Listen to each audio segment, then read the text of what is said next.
তোমার ছোট্ট নগণ্য গোলাম আমি মালিক। তোমার সৃষ্টিকে আমার কাছে পাঠিয়েছ আমি যেন সম্মান করতে পারি।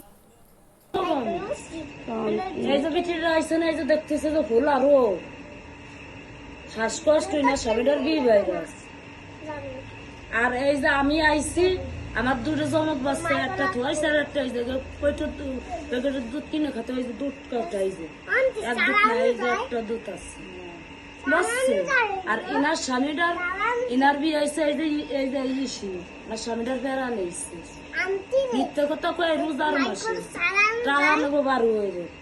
ওই যে কিছু কিছু মানুষ কয় কি দেবো কানা ফেরা হবে এগে তাকে, কিন্তু আমাকে যে এই সমস্যা জানে, আর যারা জানে তারা দেয়। আল্লাহ সবাইকে ভালো রেখো। তোমার কত অপরন্ত নিয়ামত দিয়ে ধন্য করেছো, আলহামদুলিল্লাহ। টিউবার বেরেস টিউবার এই জন্য তো সালকে দুধ কিনে খাওয়াতে একটা দুধ 500টা 2 দিন 3 দিনের মাথায়। আমাদের কাছে কম বয়সী মানুষ হাত পাতলে আমরা তাদেরকে বেশি কথা শুনিয়ে দিই। আমরা যদি দিতেও না পারি, কিন্তু আমরা যেন কাউকে বেশি কথা না বলি।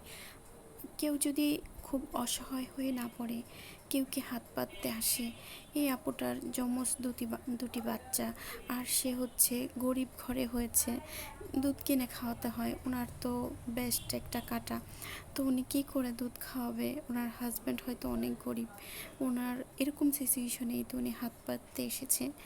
আর যারাই আসে তারা সত্যি কষ্ট না থাকলে, খুব অসহায় অবস্থায় না পড়লে এরকম মানুষের কাছে হাত পাততে আমার মনে হয় না কেউ আসে।